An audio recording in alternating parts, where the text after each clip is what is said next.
Okay, so I wanted to go through what a seller's net sheet is and how it works when you are selling your home. So currently, we're going to go over the numbers for when you are selling your home. I will, in another video, show you what the numbers look like when you are buying a home. So this is just going to be an example of how I'm plugging into a net sheet. And so it's not going to be the same for everything, but I just want to go over the items that are included on it. So I'm going to say that the type of sale for the respective home, let's just say I am seller one. My email is I'm cool at gmail.com. My number is that I'm at 123 Main Street in Houston and all that good stuff. And I'm going to be closing. Let's say I'm doing this for someone that I'm listing the house, and we have a 3-week make ready. It probably will be about 2 weeks to get it under closing, get it under contract, and then maybe another 20 something days from there. So let's just say our best guess is that we'll close, let's say, end of September. And the selling price is 500,000. The person who's buying the house is a conventional buyer.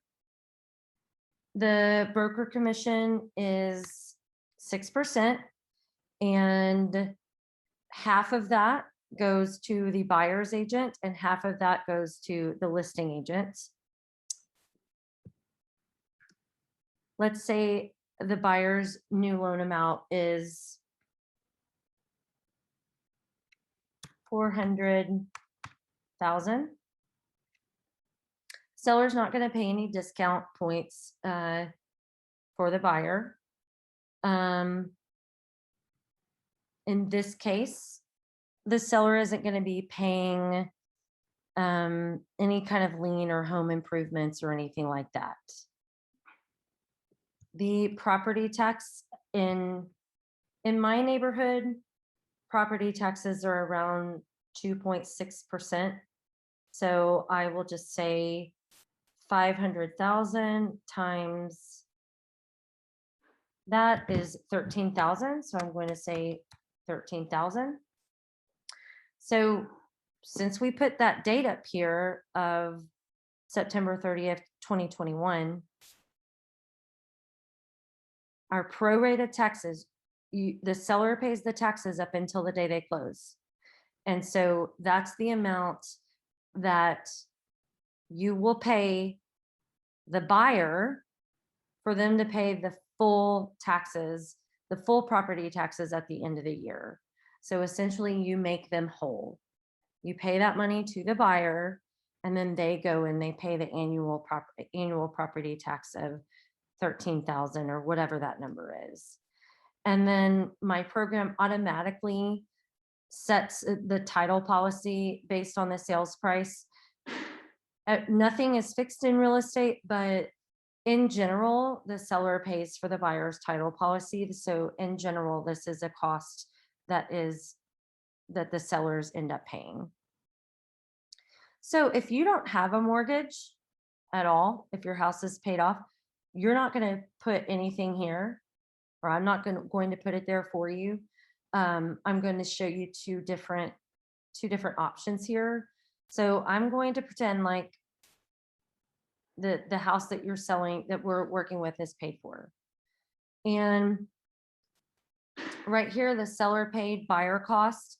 What would go in here is if you give them, a paint allowance of $5,000 or a flooring allowance of $1,000, you would include that there.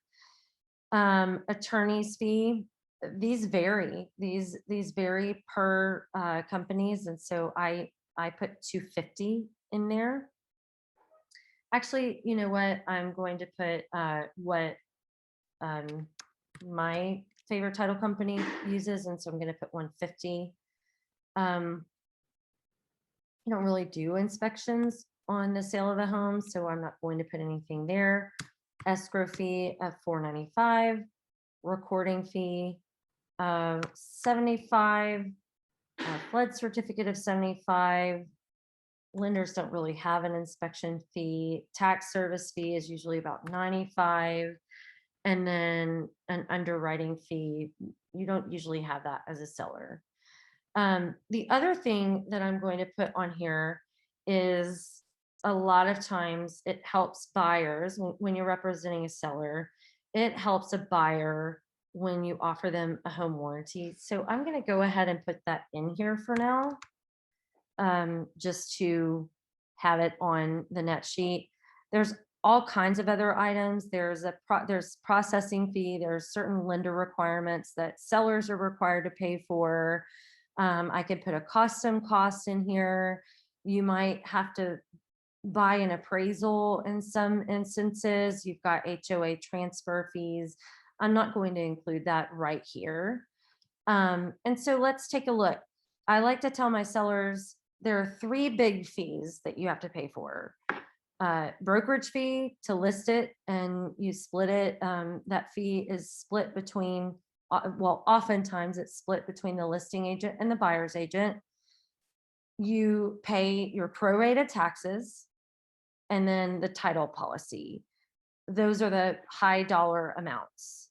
And then you have these other fees, the title company fees, the escrow fees, the prep fees, and all of that. And I do include the home warranty policy because oftentimes buyers ask for that and sellers are okay with providing it. So what we do is we can calculate and view this. Oh, I didn't name the report. So I'm just going to say sample report. And I'm going to calculate and view. So if you scroll down, you would see from the top here, you've got the broker fee, you've got the attorney fee, recording fee, escrow fee. You don't have any of the mortgage fees. You have the home warranty policy here, the title policy here, and all of your other respective fees. So you do notice that the big numbers are title policy, your taxes, and your listing broker fee. So that's where we come up with that. Okay, so now we get back into it.